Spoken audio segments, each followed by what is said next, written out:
Assalamu alaikum. In this particular video, we will discuss assignment 2 of creative writing. As you know Digi skill के जो batch होते हैं उनका ये scenario होता है कि वो हर बैच 3 मंथ और 12 वीक्स का रखते हैं। तो 3 मंथ और 12 वीक्स के कंप्लीट होने के बाद भी वो एक एक्स्ट्रा वीक देते हैं स्टूडेंट्स को, ताकि जिन स्टूडेंट की कोई असाइनमेंट और क्यूज़ मिस हो गया तो वो दोबारा से अगेन रीसबमिट करवाएं या रीटेक करें क्यूज़ को।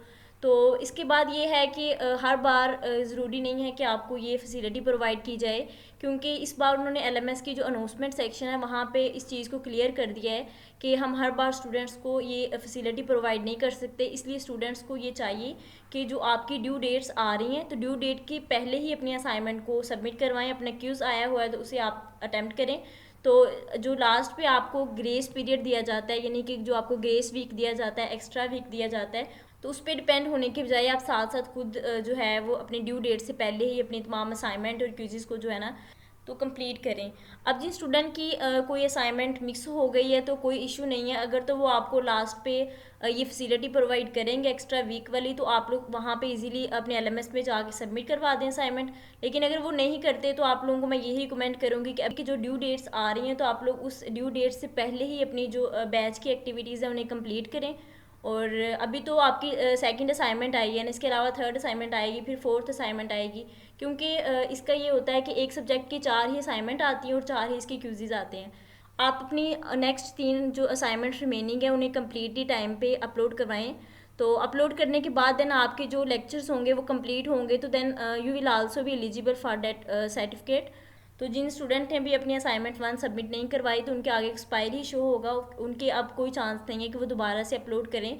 बट यही है उनके पास चांस कि अगर वो लास्ट में आपको कोई एक्स्ट्रा वीक दे देते हैं कि आप लोग अगेन से सबमिट करवाएं, तो आप फिर सबमिट करवा सकते हैं। ठीक है, तो अब जो है इस चीज़ के बारे में टेंस होने की ज़रूरत नहीं है कि आपने सबमिट नहीं करवाई, तो कोई बात नहीं है। बाकी जो रिमेनिंग 3 असाइनमेंट्स हैं आप लोग वो डन करें। ठीक है, चलते हैं हम अपनी असाइनमेंट नंबर 2 की प्रॉब्लम स्टेटमेंट में।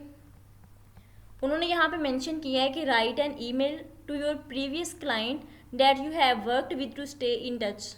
आपने एक ईमेल लिखनी है अपने प्रीवियस क्लाइंट को। ठीक है, प्रीवियस क्लाइंट को आपने ईमेल लिखनी है। वो क्लाइंट आपके साथ क्या कर चुका है, आपके साथ वर्क कर चुका है पहले ही, बट आप चाहते हैं कि उसके साथ टच में रहें। ठीक है, तो उसको आपने एक ईमेल लिखनी है। The maximum length of email should be between 100 to 150 words. आपकी जो ईमेल की वर्डिंग है, आपके जो ईमेल के अंदर वर्ड्स होने चाहिए वो 100 to 150 के जो है बिटवीन होने चाहिए। ठीक है, अब यहाँ पे टास्क हैं कुछ। पहला टास्क है कि write an email to stay in touch with your previous client so he और she continues to remember you. आपने अपने प्रीवियस क्लाइंट को ईमेल लिखनी है ताकि वो आपके साथ टच में रहें। Make sure to write a subject line for the email. Email के लिए आपके पास ये मेक श्योर होना है कि आपने उसका सब्जेक्ट लाइन ज़रूर ऐड करना है। ठीक है, सब्जेक्ट लाइन ये होता है कि सपोज़ आप अपने इंस्ट्रक्टर को मेल करते हैं, ठीक है, और आपकी मेल जो है ना उनके इनबॉक्स में चली जाती है। अब ये उन पर डिपेंड करता है कि वो आपकी ईमेल को फ़ौरन से रिप्लाई करते हैं, फ़ौरन से जो है वो रीड आउट कर लेते हैं, या फिर वो आपकी ईमेल को रीड किए बगैर ही ट्रैश कर देते हैं या आर्चिव कर देते हैं, या फिर वो 2-3 दिन के बाद रिस्पॉन्स करते हैं।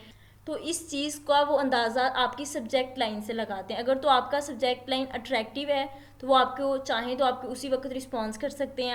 अगर तो आपने सब्जेक्ट लाइन नहीं लिखा हुआ तो फिर तो उन्हें समझ नहीं आएगी कि आपका ईमेल किस तरीके से है, तो वो फिर रिजेक्ट ही करेंगे। ठीक है, तो बेहतर यही है कि आप लोग अपनी सब्जेक्ट लाइन ईमेल का एक एज अट्रैक्टिव बनाएं, ताकि जो आपकी मेल जहाँ पे पहुँचे उनके इनबॉक्स में तो फ़ौरन से आपकी ईमेल का रिप्लाई करें। ठीक है, थर्ड ऑप्शन है mention your freelancing platform where you are active and taking order. ये हम जब सोल्यूशन राइट करेंगे तब ये चीज़ें सारी ऐड करेंगे उसके अंदर। एक तो सब्जेक्ट लाइन ऐड करना है, दूसरा हमने बताना है कि जो प्लेटफॉर्म आपने जो है जिनके साथ हमने ऑर्डर किए हैं, जिनके साथ हम एक्टिव रहे हैं प्लेटफॉर्म के साथ, वो यहाँ पे मेंशन करने हैं। Incorporate all the email writing attitudes in your exercise. ठीक है, तो ये आपकी मेन चीज़ है मेल की। मतलब मेल के दौरान आपने एटीट्यूड्स को ध्यान में रखना है। मतलब एटीट्यूड्स का मतलब यहाँ पे ये है कोई आपने रफ लैंग्वेज यूज़ नहीं करनी, और आपकी मेल इस तरीके से होनी चाहिए कि वो एक कंसिस्टेंस रखती हो।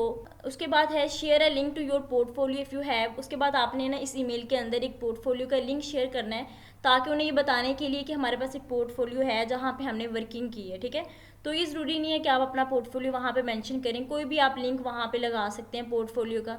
लास्ट टास्क है also mention the number of projects that you have completed so far. ठीक है, अब चलते हैं हम इसकी सोल्यूशन की तरफ कि हमने किस तरीके से इसका जो है वो सोल्यूशन रेडी करना है। अच्छा, सबसे पहले तो हमने कहा था कि इसके अंदर ईमेल लिखने का सबसे पहला जो बेहतरीन तरीका होता है वो यही होता है कि आपने सबसे पहले जो है ना सब्जेक्ट यूज़ करना है, ठीक है। सब्जेक्ट लाइन आपने सबसे पहले यहाँ पे एंटर करनी है। अच्छा, यहाँ पे जो सब्जेक्ट लाइन मैंने यूज़ की है वो है keeping in touch and available for new projects. Subject line के बाद आपने यहाँ पे लिखना है डियर, कोई भी नाम मेंशन करें। मैं यहाँ पे सपोज लिखती हूँ Asad. Dear Asad, I hope this email find you well. It's been a player working with you on content creation for blog series. ठीक है, ये जो मैंने चीज़ बोल्ड की हुई है ना, यहाँ पे आप इसे चाहें तो चेंज कर सकते हैं, क्योंकि यहाँ पे मैंने प्रोजेक्ट लिखना है जिसपे हम वर्किंग कर रहे हैं या जिसपे हमने वर्किंग कर ली है, तो यहाँ पे आपने मेंशन करना है। मैंने यहाँ पे मेंशन किया content creation for blog series. As I continue to expand my freelancing endeavor, I wanted to reach out and stay connected. उसके बाद नेक्स्ट जो पैराग्राफ मैंने बनाया है उसमें है कि I am actively taking orders on platform like. अब आपने उस प्लेटफॉर्म का यहाँ पे मेंशन करना है जिस प्लेटफॉर्म पे आप ऑर्डर्स ले रहे हैं, ठीक है। जिस प्लेटफॉर्म में आपने जो है ऑर्डर्स कंप्लीट कर लिए हैं, तो वो प्लेटफॉर्म यहाँ पे आप वर्डप्रेस यूज़ कर लें, फाइवर यूज़ कर लें, फ्रीलांसिंग की जो है कोई वेबसाइट यहाँ पे लिख सकते हैं, ठीक है। आगे है I am excited about the opportunity to collaborate against or assist with an upcoming projects you may have. Last पे लिखना है feel free to check out my portfolio. यहाँ पे आपने पोर्टफोलियो का लिंक लिखना है, ठीक है। अगर आप चाहें तो यहाँ पे कोई भी यहाँ पे आपने लिंक लगा दें पोर्टफोलियो का। To see some of my recent work with 20 projects. 20 का मतलब यहाँ पे अगर आप चाहें तो चेंज भी कर सकते हैं, 25 लिख दें, 30 लिख दें, कि जितने आपके प्रोजेक्ट कंप्लीट हो चुके हैं वो आपने यहाँ पे राइट करने हैं, ठीक है। मतलब जहाँ जब जो भी आप मेंशन करते हैं वो एक्सेप्टेबल होगा। ज़रूरी नहीं है कि आपका पोर्टफोलियो बना हुआ है ये नहीं बना हुआ, ये चीज़ मैटर नहीं करती। With 20 projects successfully completed, I am dedicated to delivering top notch result. Top नोच का मतलब यहाँ पे होता है कि आला नताइज के जो रिजल्ट होते हैं, ठीक है, आला दर्जे के result. Please don't hesitate to collaborate with me. अब ये लास्ट चीज़ जो मेन है, ये प्लीज़ वाली लाइन आपने ये ज़रूर ऐड करनी है, ठीक है।